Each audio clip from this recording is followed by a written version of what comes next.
नहीं हम सब तुम्हारा स्वागत चाहिए। स्वागत की चाहिए तोरा दूसरी चीज जोता नहीं देबो नहीं जोता देबो तोरा हम रहे न देबो तो जो तुम्हारा कथी कौन सा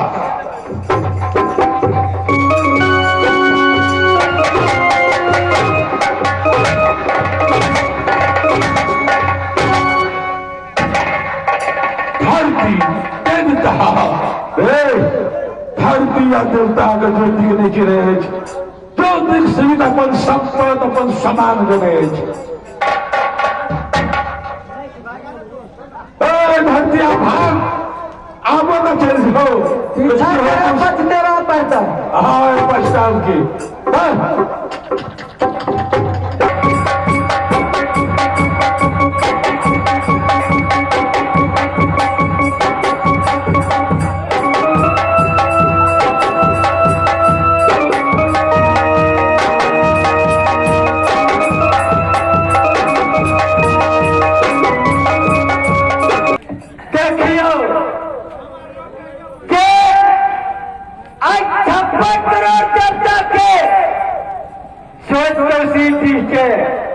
नाश क्या का दुर्गा मैया के माई गोरा से चाप के गोरा से देख के बदन फाड़ दलका है। अब हाँ सब देखे तो हमेशा की लीला होता है।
के पास गलम है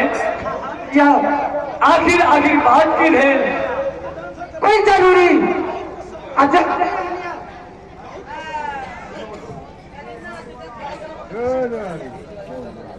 जरूरी है कोई अत्याचारी जमला की आगे कोई बात कहला भैया जरूरी करल जे तोरा हम बताओ जब तक तू हमारा साथ सत्य नहीं करबे तब तक तोरा ही बता है धरती बाबा के नाम संसार के उदयपुर के देवता है हमरा से कौन बात के वास्ता भगे हाँ भैया जब तक तू सत्य नहीं करवा भैया तब तक हम बता नहीं सकते। एक साथ तोहर कहने कही आशीर्वाद भैया धरती 12 बरस से उसरी डील परती पर हाथ पड़ल है। ओई दिन 56 करोड़ देवता की वासना यार भैया आगे बोलो। आवई थी ज्योति जे है से वहां भाव जो दहर चढ़ा देना है कि उसने के मैदान में हाँ भैया हाँ ज्योति पर यार हर जगह हर चढ़ा देना वहां के ना हम मना करेला नहीं मानो हमरा नहीं मनला के बाद एक से तोरा बदन पर मारला कर हाँ के बारे में पड़े जो एक कोड़ा मारला घरम हाँ भैया ए डोटिया अत्याचारी जे धरती के तू मारना है हाँ भैया ओके इंसाफ मिला। हाँ भैया ऊपर निशाब तू दिलावा भैया हे धरती हाँ ने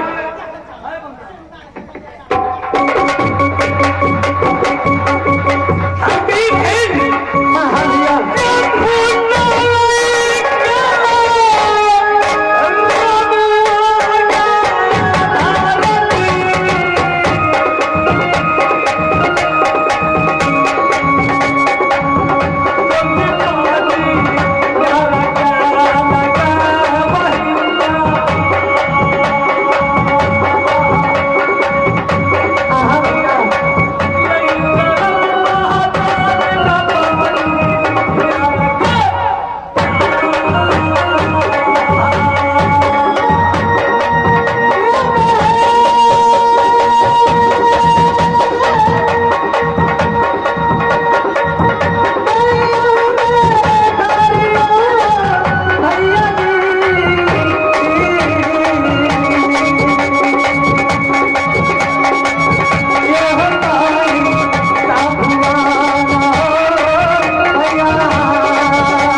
हमारे खरीदार बन दो, हमारे खरीदार बन दो, हमारे खरीदार बन दो।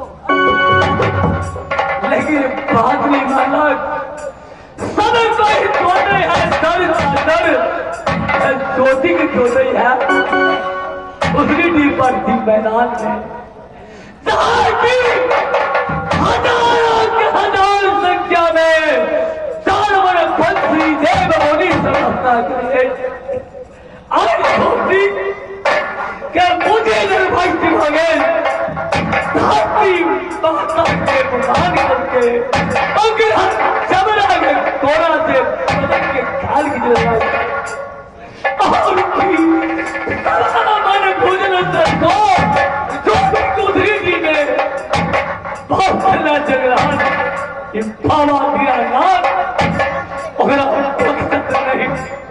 अब हम करें जीव पैक की दीनानाथ के खेल छोड़ के एक मृत्यु में विराम देखें थी ज्योति आपकी यो रावण के चिन्ह ये भगवान अत्याचारी ज्योति अगर हमारे बात नहीं मानते जन्म के शरीर हाथ गए, लेकिन उगराज वैसे और चांस दे दिया।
सबका मेरा पढ़ने हो रहा सब लोग सब बिया है ना करो